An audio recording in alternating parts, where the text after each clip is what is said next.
جھک کے ملنا بڑی کرامت ہے، جھک کے ملنا بڑی کرامت ہے، اس سے دنیا مرید ہوتی ہے۔ میرے ایک استاد تھے، وہ جب بھی آتے کلاس میں آتے تو کلاس میں آتے ہی جھک کے سلام کرتے۔ ہم لوگ کہتے تھے حضور آپ اتنے عاجزی انکساری کیوں کرتے ہیں، اور جب بھی آتے ہیں تو ہمیں موقع نہیں ملتا، آپ خود سلام کر دیتے ہیں۔ وہ یہ فرماتے تھے جھک کے ملنا بڑی کرامت ہے، اس سے دنیا مرید ہوتی ہے۔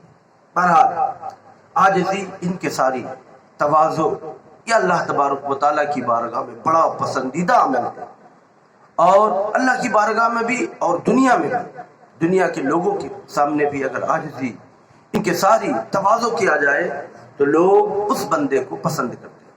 ہمارے حنفیوں کے امام حضرت نعمان بن ثابت یعنی امام اعظم رضی اللہ تعالی عنہ، جن کے علم کا چرچا بہت بلند ہے، جن کی کوئی تعریف ہم اور آپ نہیں کر سکتے، وہ بہت بڑے جلیل القدر امام اعظم ابو حنیفہ۔ بندہ کوئی ایسی ہی نہیں بنتا، ترقی اور بلندی وہ چھونے کے لیے انسان کو بہت ساری محنتیں کرنی پڑتی ہیں، بہت ساری مشقتیں اٹھانی پڑتی ہیں۔ آسانی سے اللہ تبارک و تعالیٰ کچھ عطا بندوں کو نہیں کرتا۔ ہمارے امام اتنے تواضع انکسار عاجزی والے ہیں، ایک بندہ آتا ہے ہم سے آپ سے اگر کوئی ایک بار دو بار کوئی سوال کر لے، کوئی عجیب سوال کر لے تو ہمیں غصہ آ جاتا ہے، ہمیں جلال آ جاتا ہے، ہم جھڑک دیتے ہیں اس کو، لیکن نہیں، سیدنا امام اعظم رضی اللہ تعالیٰ عنہ کی بارگاہ میں ایک بندہ آتا ہے اور آواز دیتا ہے یا امام۔ حضرت امام اعظم ابو حنیفہ اپنے گھر کی دوسری منزل میں ہوتے، وہاں کوئی کام کر رہے، مصروف رہے۔ جب آواز سنی تو کہا ہاں حاضر ہوں۔ اس بندے نے کہا حضور کوئی سوال کرنا تھا، تشریف لائیے نیچے۔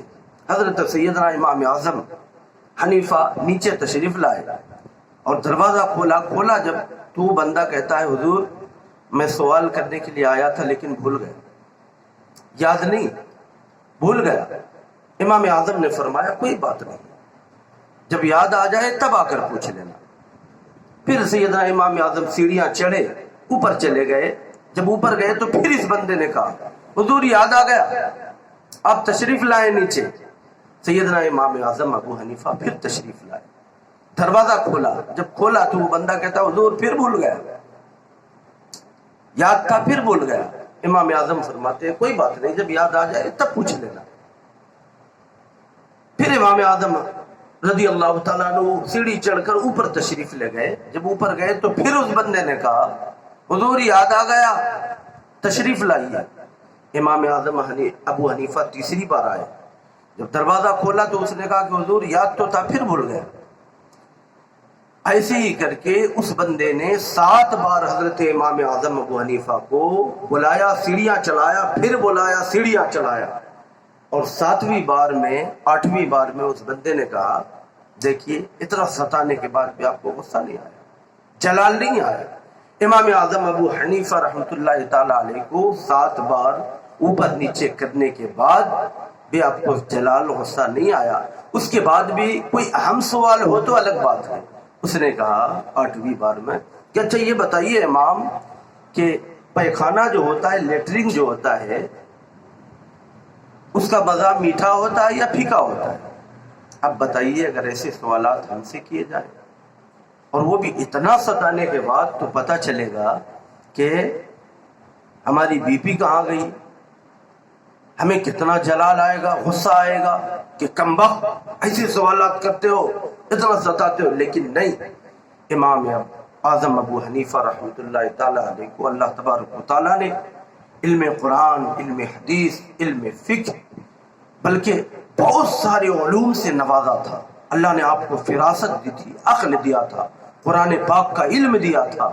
اب چونکہ اس نے ایسا سوال کیا تو ہمارے امام نے فرمایا کہ ایسا ہے کہ اگر پیخانہ تازہ ہو تو میٹھا ہوتا ہے، اور اگر سوکھ جائے تو وہ پھیکا ہو جاتا ہے۔ اب اس بندے نے کہا کہ آپ ایسے ہی کیسے بول دیے کہ تازہ ہو تو میٹھا ہوتا ہے اور سوکھ جائے تو پھیکا ہوتا ہے، کیا آپ نے چکھ کر دیکھا ہے؟